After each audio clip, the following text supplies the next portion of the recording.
Tonight I'm obsessed with the company the president keeps. The best people, as Mr. Trump likes to call them. Despite the president's vow to drain the swamp, though, it does seem to be getting a bit swampier by the day. A new report says 3 men, a lawyer, a doctor, and an entertainment executive, are actively running the Veterans Affairs Administration.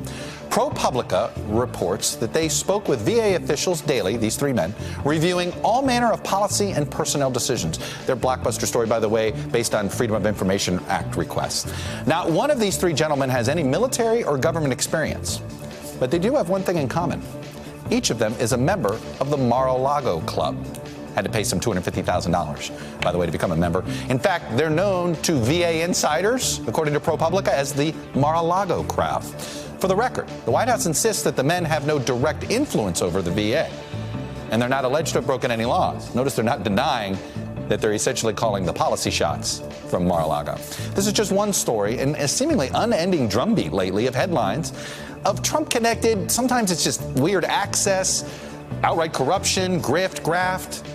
And it's starting to make you wonder what is going on with some of the people in the president's inner circle. Forbes this week reports on allegations that Commerce Secretary Wilbur Ross siphoned millions personally from business associates, that some of them called it a, quote, pattern of grifting.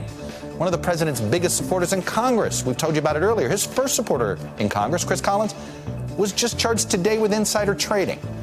Not to mention, the Trump campaign chief Paul Manafort is on trial. The deputy campaign chief Rick Gates is testifying about crimes he says he committed with him, and oh, by the way, committed against him too. It's as swampy can get. Prosecution says Manafort tried to leverage his Trump connections to get one of his lenders a job in the White House or even just get on a short list. By the way, all of these examples are just from this week. Hello, YouTubers. If you're watching this, it means you've checked out our channel, so thank you. Now do me a favor, subscribe by clicking on that button down there.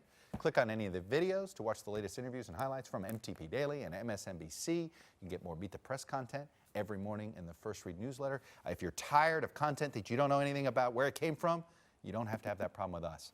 NBC News, MSNBC, MTP, and the Meet the Press mindset right here for you on YouTube. Subscribe now.